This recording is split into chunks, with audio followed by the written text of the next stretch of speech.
دی دستدانون آوان لسر عفرینه دا ارتشا ترک و چکدارن پیرا پیشی پیکر کاوای هسنکار و سنبول نوروزه رو خواندن. ای سال جی مجلسی کج آلی سردستن عفرینه و هاتن ارکدار کرن شاهی نوروز اوی خستن آگران قدخه کرن. لیل شهبا لپنابرتی عفرینیان بهیویا و گرا جهوار خواه آگر وی خستن و نوروزا خواه بوجاندنا بیرواریم بره پیروز کرن. ملتي ما عيد عفرينا دماي دندر عفرينا دماي اجازنا وانجا ام بيروز دكن ان شاء الله صالته ام بحفر نوروزه خلور بكن ام بيفينا نوروزه صال بوري ورا ام العفرينا نوروزه خا بيروز بكن تاف قال اخوا تاف هوالي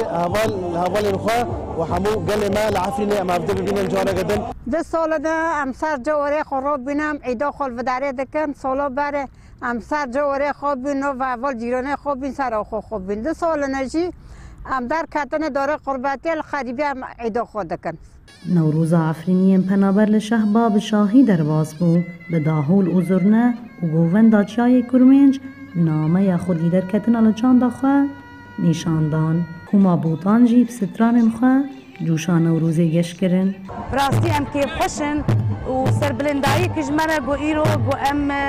جباجار جزیره ام هاتن نوروز ملتی خوی عفرین پیروز دکن جبرگو افسالک ملتی می عفرین دوری باجار خوکتیه مخصنه کی ام بستران خو برهم خوینو وکوما بوتان براستی سی برهم السر عفرین چه کرنه متخص ام زندی ایرو ملتی خوی عفرین ره كيف خوش ياخو بين سر زمان بهبره شاهيا نوروزي الدارخن. د شاهيا نوروزي دا سرکفتنا هیزن سوریا دموکراتیک لدجی داعشی هات اسلاف کرن.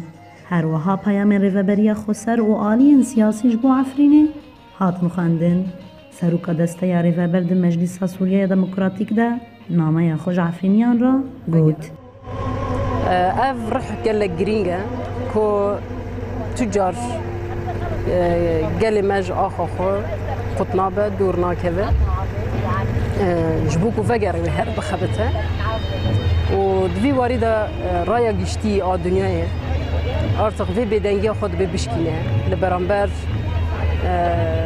حقبونا دوزا قال عفري ونحقيها كوهاتيه كرن يدي فيا بداوي ببا عفريني سالا بارج نوروز بپار مابون لی سال توی دجواریا در بدربونه خواستن نوروزی به امید و گراچیای کرمنج پیروز بکن خدا خازوانی سرکه اوه نوروز را شدنگ امریکا شهبا